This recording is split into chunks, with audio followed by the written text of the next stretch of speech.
ओडिशारे एथर double engine सरकार हेबो। लोकसभा और विधानसभा क्षेत्र में बीजेपी भल प्रदर्शन करिबो। सांसद और विधायकों संख्या बहुत अधिक बढ़िबो।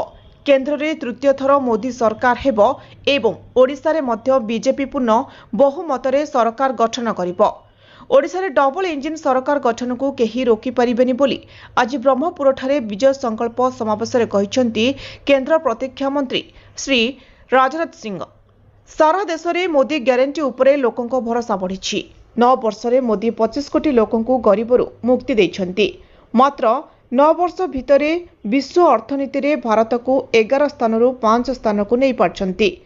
आगामी 3 वर्ष भितर आम तृतीय बड़ अर्थनीति हेबु। प्रधानमंत्री लक्ष्य 2047 सुधा भारत को एक विकसित देश में गढ़ी तोड़िबा। देश गठन पई आमे राजनीति करूछु। आम सरकार डरिकी नुहे, हिम्मतर सह काम करे। भ्रष्टाचार दूर करने को साहस और विजन दरकार। आम प्रधानमंत्री पाखरे से साहस अच्छी, विजन भी अच्छी। ओडिशा को प्रधानमंत्री केते भल पाती G20 रे सारा विश्व देखिला। G20 रे ओडिशार सांस्कृतिक तथा आध्यात्मिक धरोहर कोणार्क चक्र को गुरुत्व देले प्रधानमंत्री। 10 वर्ष में ओडिशार 25 लाख लोकों को पक्का घर मिली, जहां पक्का घर मिल नथिबा ओडिशा रे बीजेपी सरकार आसिले निश्चित मिलिबो। बीजेपी प्रति 2014-2019 ठारू अधिक उत्साह एबे ओडिशा रे देखिबा को मिलुछि। आज कर्मकर्ता उत्साह देखिले लागुछि केही डबल इंजिन सरकार गठन करने को रोकी पारिबेनी। प्रधानमंत्री कहिसेंती एथर 400 रु अधिक सीट हासिल करिबो बीजेपी।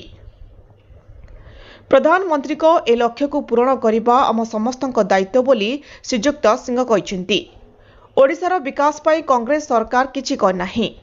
ए विजय संकल्प समावेश में राज्य सभापति श्रीजुक्त मनमोहन सामल, सांसद अपराजिता षडंगी, पूर्वतन राज्य सभापति श्रीजुक्त समीर महांती, विधायक प्रदीप पाणिग्राही, के नारायण राव, जयंत षडंगी, 5 संसदीय क्षेत्र यथा पुरी, भुवनेश्वर, आस्का, कंधमाल क्षेत्ररू आसिथिबा सांगठनिक जिलार जिला सभापति, प्रभारी, लोकसभा प्रभारी, लोकसभा संयोजक, समस्त मोर्चा सभापति, जातीय राज्य स्तरीय कर्मकर्ता, समस्त मंडल सभापति और प्रभारी, लोकसभा विधानसभा प्रभारी, वरिष्ठ कार्यकर्ता उपस्थित थिले।